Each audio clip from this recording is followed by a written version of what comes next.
Aloha! Hey! Welcome back, everybody. Welcome back. It's me, Daniel, with VintageMagic.com, and yes, I'm braving the elements in volcanic island. Look at this, volcanic lava. Rudy never does this. He doesn't even get out of his basement. I am walking on volcano lava just for you, just for your entertainment. And I want you guys to know I am thinking about you guys. I wish I'd be going to all those magic events, eating awesome convention food, playing some magic all day long. And I want to let you guys know, have a great day. Enjoy the video. Enjoy life. Goodbye. Enjoy. Vintage Magic. Game, collect, invest. For more information about our consulting and professional services, visit vintagemagic.com.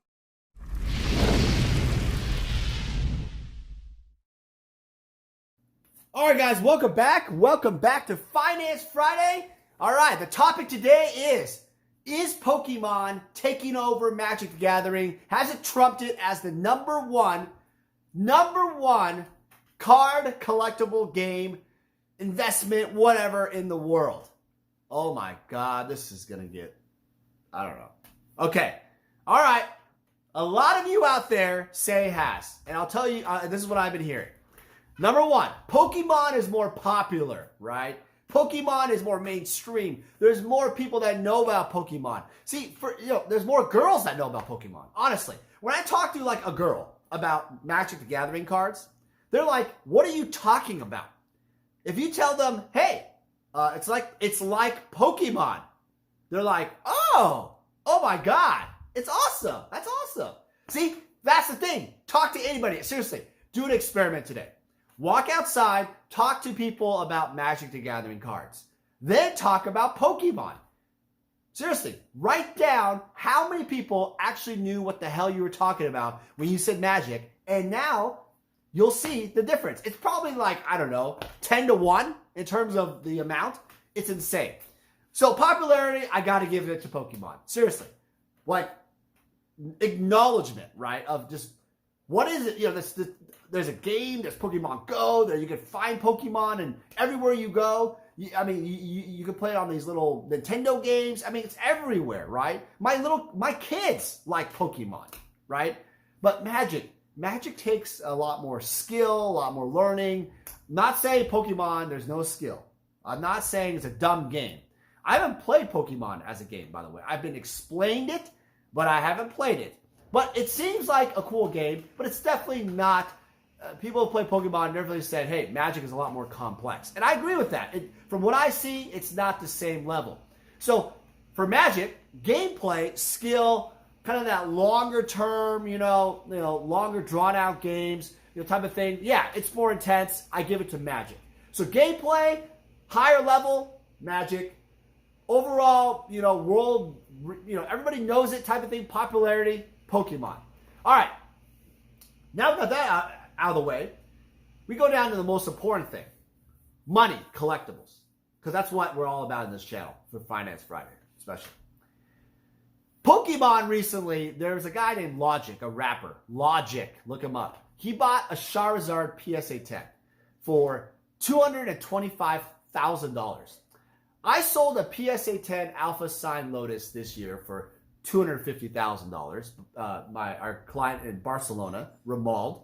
And there's been other Alpha Lotuses that have sold for more than that, in the neighborhood of, over $500,000, right, type of thing. And so Magic has definitely, I give Magic the higher, I think there's also maybe a Pokemon trainer card. Don't quote me wrong, don't quote me, but there's a Pokemon trainer card. Apparently Pokemon puts out some special card where it was made for the champion or some sweepstakes, something. So that card supposedly sold for, I don't know, almost $1 million? I don't know if it was realized or not. But regardless, in every collectible, Pokemon or Magic, you got, it's like Michael Jordan. It's big fish, right? It's Mickey Mantle's top cards, okay? And we agree with that. But we look at the spread of just amount of different cards and the type of different cards over the years, is Pokemon leading in those type of categories? So in Magic, we have base sets, and we have expansion sets. Base sets are like Alpha, Beta, Unlimited, Revised. Okay, 4th edition, 5th edition, 6th edition, etc. In Pokemon, you have base set, 1st edition, base set Unlimited, and then you have some other base set 2. And I don't know if they continue other base sets in the, later on, but that's kind of the base sets. For expansion, for Magic, you have the Arabian Nights, Antiquities, Legends, The Dark, Fallen Empire. Those are the 5 big dogs, right? And then in Pokemon, you got the Neo series, which you have 3 type of, you have Neo Destiny, Neo Revelation, Neo Discovery, and then you have the Rocket, Team Rocket, you have Jungle, you have Fossil, and you have the Gym Heroes and Gym Challenge. So those are the Wizards of the Coast, kind of the OG. And in those, you have the 1st edition little stamp, and that's, I don't know what the exact print run on that would be. Maybe the first, I don't know, first percentage. If not, I don't know, the first 1%. I don't know, top 1%. The first printing, I don't know. And then you have the Unlimited, right, for each particular one. So that's what you got. So diversity-wise, spread-wise, it seems pretty similar. But the difference here, what I've noticed is that the collecting side, investing side, it's PSA dominant in Pokemon. PSA really is the leader of all, like the bigger prices are all PSA. Whereas in Magic, it used to be PSA, and now it's all Beckett, mostly Beckett. Now you got this thing called CGC or whatever, who does a comic book rating. They're coming in, but all in all, those are the main companies. And you got this interesting dynamic. So let me break down why I think people like PSA versus Beckett on the Pokemon, and then we'll go into kind of, this is the hardest part about this. I was going to be like breaking this in a different video, but I feel like you had to add this in this video. So give me a second. Let me gather my thoughts on this one. All right. So I think how I'm going to do this is that the evaluation of why people like Pokemon for the PSA and Magic for the Beckett, I'm going to do that in a separate video, but I'll summarize it in this particular sense. So it used to be, back in the day, a quick history lesson, I graded a lot of PSA cards for Magic, and everybody just collected PSA. And they had the PSA set registry, which was kind of like this way to document your cards and to compete with each other, find cards, collect cards, and have, some of them are one-of-one population, rare cards, right? And so that was the original thing. But soon enough, people really started appreciating Beckett cards. I started grading Beckett cards. You have this pristine grade. That's a step higher than PSA cards. And basically, people started converting their PSA cards eventually into Beckett because Beckett ended up having a set registry. But most importantly, Beckett, they have this, the case is thicker. They have subgrades that are really important. People like that, subgrades, the quads, the quad plus, maximum 10s, whatever, right? They want that, and that's what they wanted. Whereas in the PSA, the Pokemon, it's not like Beckett Pokemon cards are not worth anything. It's just that there's a preference where I think there's a lot of Japanese clientele who really like Pokemon, and they like the PSA case and the simplicity of it all. Just a 10, right? Just a 10. It's not a 9.5 or a 9.5 with a quad. No, it's confusing. It's just a 10. So a lot of people in that international market have bought into that. Thus, I think Pokemon really has established a huge thing for the PSA side. So you could argue, well, what's more consistent? And we'll have to do that in another video. But that's the summary there. As an investor, I think the robust collecting in Pokemon and also in Magic is pretty much the same. It's equal weight. It's equal weight. I was thinking about it's like, man, is Pokemon leading here? Is it better than Magic? And I'm thinking to myself, no, there's no way, because there's so much. The type of collectors of Pokemon are very similar to that of Magic. there's a lot of hoarding involved. There's a lot of pet cards. There's a lot of, nostalgia collecting. There's a lot of just, people have collected, random variations, even new sets, old sets. It doesn't matter. You just like Pokemon, right? And you love also your Magic cards. You like your Sarah Angels, you like your Power 9, you like your Dual Lands, you like making the whole entire Alpha set, you like making the revised set. It doesn't matter what it is. You just enjoy collecting. So I can't really give that a winner to either one. So I think both are winners. Now, here's one thing that I think Magic has that Pokemon does not. It's the art. So in Pokemon, the artwork isn't an actual painting. They're all digitalized. I don't know if you noticed that. Whereas in Magic, as you know, the early paintings of Magic especially are 100% original artwork.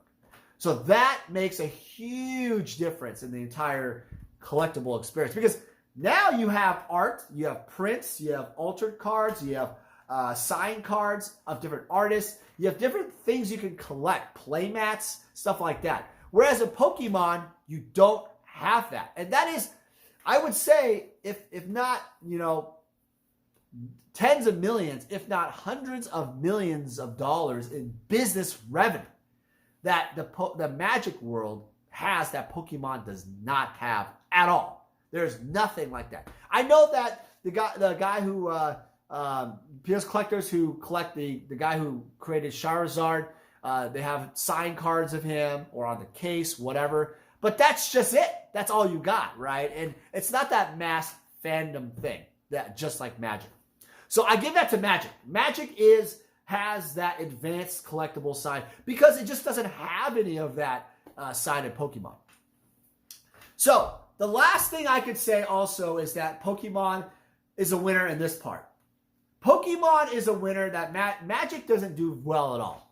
It's kind of like back to the popularity thing and also the millennial thing. Like, people in the younger generation. Because Pokemon was 1999 and Magic was 1993. It's 6 years only. But it's a huge gap because the millennial generation was pretty much around that time. And so that generation is now making more money. You got the Logan Pauls buying the booster box first edition base for $200,000. You got Logic buying that Charizard for $225,000. And there's plenty of other people who played Pokemon who are now growing up either in the tech industry, social media, any of the millennial type of businesses, right? Millennial type of businesses.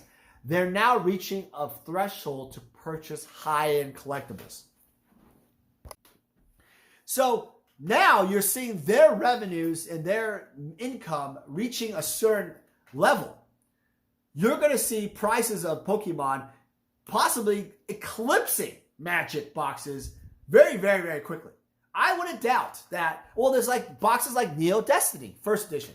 There's some at $40,000, almost $50,000 on first edition on eBay.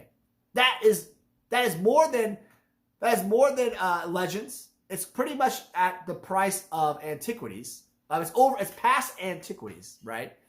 Arabian Nights is the only other big dog. Arabian Nights boxes go for $150,000, maybe $200,000 range, depending on the quality of the box. So that's the one box you're like, well, there's no $100,000 expansion box, Pokemon. You haven't reached it yet.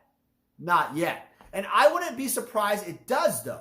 The thing is, if there are collectors, investors, Logan Pauls, people that basically want to open them up, live streaming, and also that's the thing that millennials have done much bigger than the generation of Magic.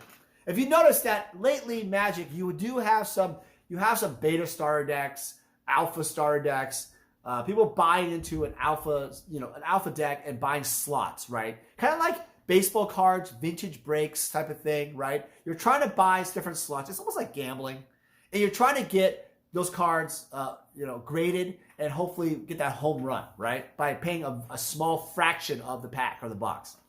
See, Pokemon has done that so much bigger, like the guy PokeRev. He does it all 2 or 3 times a week. There's other guys that do it all the time. You can buy into it. It's almost like they invented the break, process early on. And it fits that mentality of the earlier generation. They like the energy, like the hype.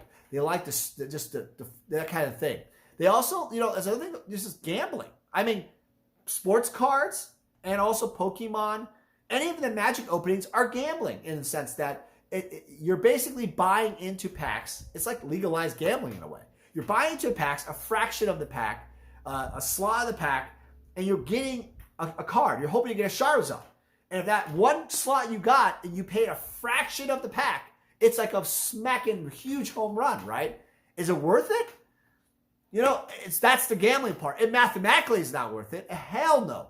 You open a Magic pack. Are you kidding me? It's dumb to buy a $50,000 Alpha Starter deck and 2 of the cards, right? Basically 1 in 70 you'll get an Alpha Lotus maybe, but even then you could get just a crappy card that's like $100 or $200. Is it worth it? Absolutely not for $50,000. So that's the thing, is that there's that factor too. There's the gambling fun factor. But I gotta give the streaming, the social media buzz and all that stuff to the Pokemon side. I gotta say, Pokemon wins on that so far. I mean, Magic's getting there. I mean, obviously you got Rudy, you got Tolarian, Community College, you got the gaming side. That's great. But from the opening of the social media, the Twitch, the streaming of that kind of stuff, I think it's better that way. Now, I will say, the part that I give lastly to Magic is the esports side. The esport, the fandom of, the online generation. I think they have the mobile Magic. Now, obviously Pokemon has Pokemon Go and all that stuff, but Magic's entering that mobile space. There's going to be more and more fans that have been playing all the time, playing anywhere around the world. And there's going to be tournaments, I'm sure, on mobile one of these days.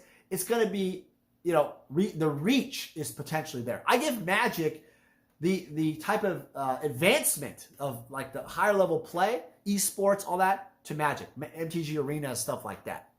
All right, so I'm going to sum it all up. Okay, so, all right, well,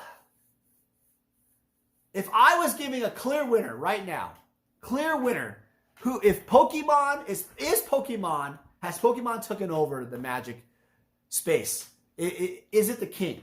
I would say no. Absolutely not. Not yet. I have loads of respect for Pokemon. People that can invest in it, collect in it, play it, whatever, right? But and also remember, I forgot to mention, there's a lot of people doing cross collecting where you collect Pokemon, Yu-Gi-Oh, Magic, toys, comic books, baseball cards. It might be all of them, right? Transformers, stuff like that. Marvel cards, whatever. But there's a lot of people that are doing all of it. But Magic, I give it to Magic not because I obviously sell the cards and collectibles, but I think Magic has more of a long-term lasting value because this is something that I don't know if Pokemon collectors understand, is that imagine having really Pokemon cards are built off condition, right? The PSA 10s and all that stuff are worth the most. But did you know that the cards in Alpha, the first edition print for Magic, if you had decks, there's a thing called Alpha 40. There's 40 cards in a deck where you basically have Black Lotuses. Some people don't even have them sleeved up, and you can play with them without sleeves. You just shuffle them up. Watch my other videos and see the playlist about it. We're playing Alpha cards. These decks are like hundreds of thousands of dollars, if not almost $1 million for some ridiculous decks.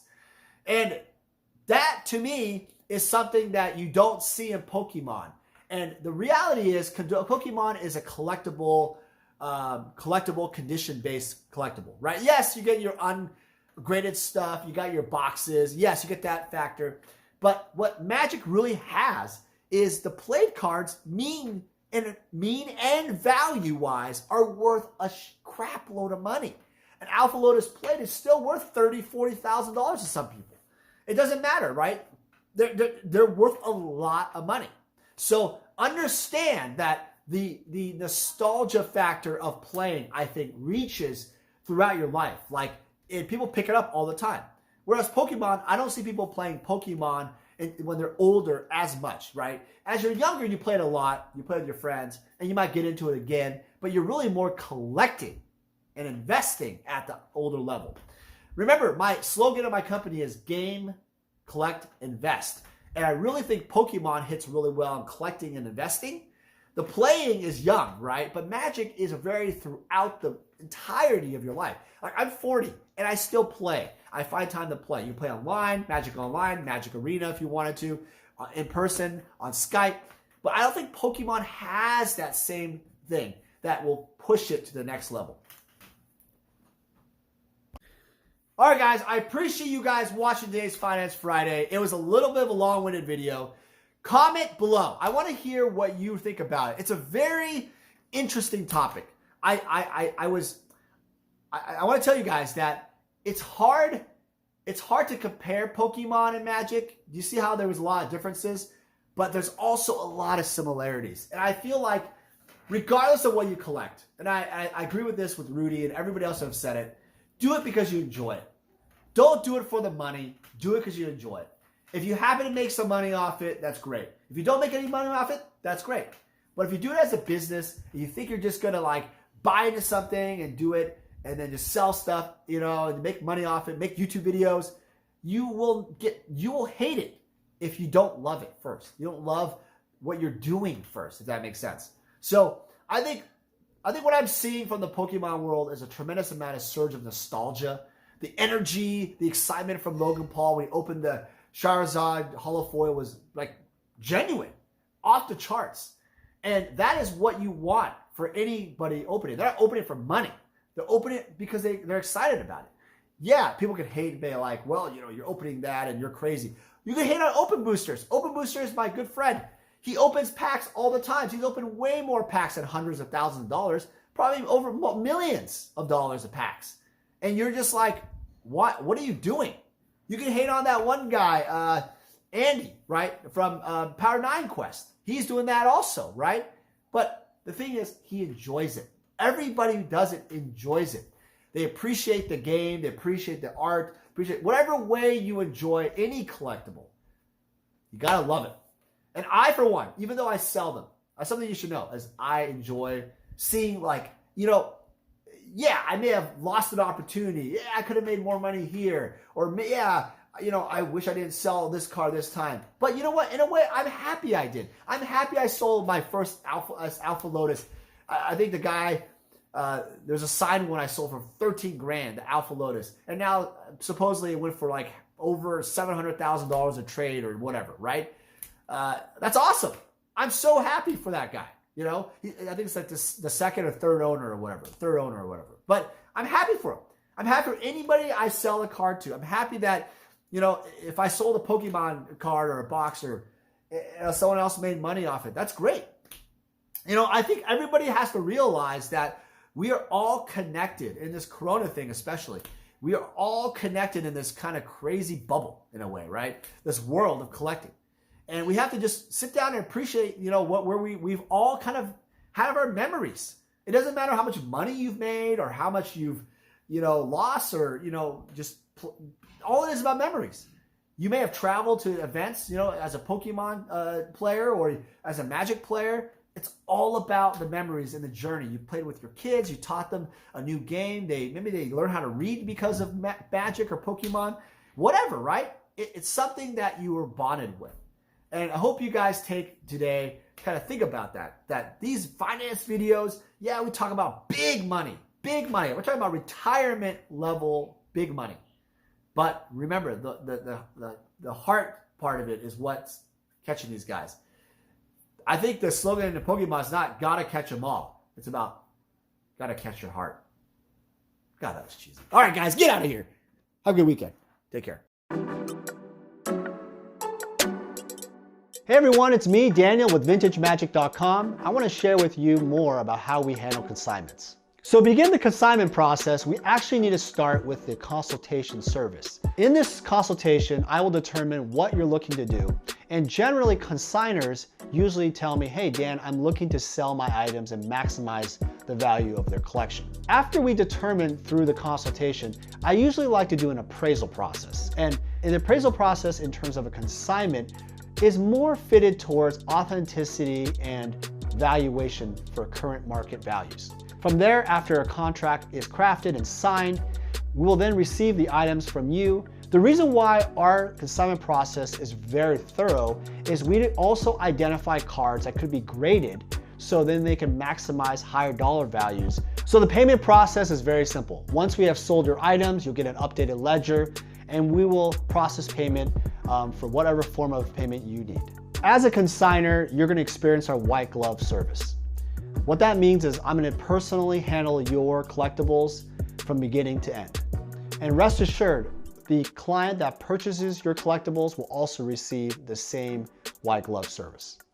It's a signature service that I really pride myself on in working closely with my clients. Vintage Magic. Game, collect, invest. For more information about our consulting and professional services, visit vintagemagic.com.